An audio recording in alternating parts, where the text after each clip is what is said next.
और विचार की ताकत की वजह से मैं आप लोगों के सामने खड़ी हूँ। अभी हम बात करते हैं तो डॉक्टर ज्योति बाबा फुले हमारे जो राष्ट्रपति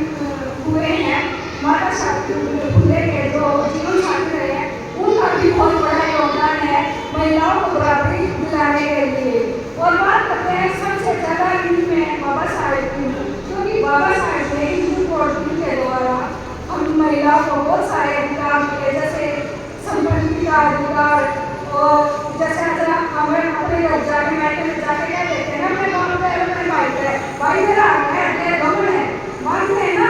तो वह संपत्ति का अधिकार हमें कोर्ट से मिला है। और तलाक का अधिकार, तलाक का थोड़ी सी खटपट हो जाए हस्बैंड के साथ, फिर वाचों पशु मृत्यु आया शादी में हुई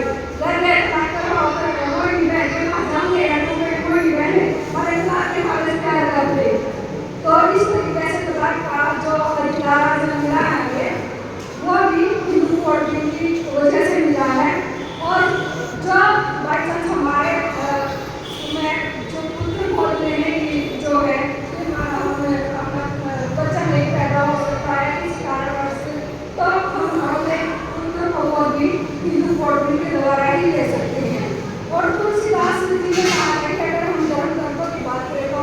धर्म ग्रंथों में नारी को सिर्फ वो विलासी वस्तु ही समझा है, उन्हें पैर की ही माना है। तुलसीदास जी ने कहा, तुलसीदास ने कहा कि बहुत पशु शुद्ध लोग नारी ये सब कारण के अधिकारी, यानी कि शुद्ध जो ऐसी ओबीसी है और महिलाओं को सिर्फ मारो, ये पिटने के लिए अधिकारी है, ये तो मारो जितना पिटोगे वही पिटाई पीट रहे थे। और आज हम जिस मुकाम पर खड़े हैं हमारे संविधान का बहुत बड़ा हाथ है, जो ये हमारा संविधान है इसका बहुत बड़ा अधिकार है, जो मैं यहाँ आज बोल रही हूँ आप लोगों के सामने यहाँ खड़ी होकर। संविधान के अंदर हमारे कुछ अधिकार है, मूल अधिकार हैं जिनमें हमें मूल अधिकारों की बात करते हैं, जिसमें समता का अधिकार आर्टिकल 14 से 18 और स्वतंत्रता का अधिकार आर्टिकल 19 से 22 और स्वास्थ्य के मूल अधिकार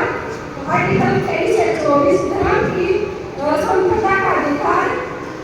आर्टिकल 25 से 28, धर्म की जैसे आज हम बौद्ध धर्म अपना लेते हैं या किसी भी धर्म में प्रवेश कर रहे हो, आजकल जो ईसाई धर्म आर्टिकल 25 से 28 तक की स्वतंत्रता देता है कि हम धर्म परिवर्तन कर सकते हैं। शिक्षा संबंधी अधिकार, जैसे स्कूल कॉलेज में हम SC ST OBC की जो कैटेगरी के बेस पर एडमिशन लेते हैं वो हमें शिक्षा संबंधी अधिकार अनुच्छेद 19 से 30 तक दिया गया है। संवैधानिक विचारों का अधिकार, अगर हमारे साथ कोई घटना हो जाती है, किसी प्रकार की कुछ हो जाता है तो हम अनुच्छेद 32 का प्रयोग करते हैं। बात तो हमने अपने अधिकारों की बात करके अब हम आपने आते हैं मूल कर्तव्यों पर। क्या हम अपने अधिकारों के साथ साथ अपने मौलिक कर्तव्यों को की बात न करते हैं? बिल्कुल भी नहीं। तो अगर हम अधिकार लेते हो तो अधिकारों की पालना करने के लिए हमारे कुछ कर्तव्य भी हैं जो भाग 4 अनुच्छेद 51 के अंदर दिए गए हैं, जैसे अपने राष्ट्रीय झंडे के सम्मान करना, तो अपने देश में एकता और अखंडता बनाए रखना,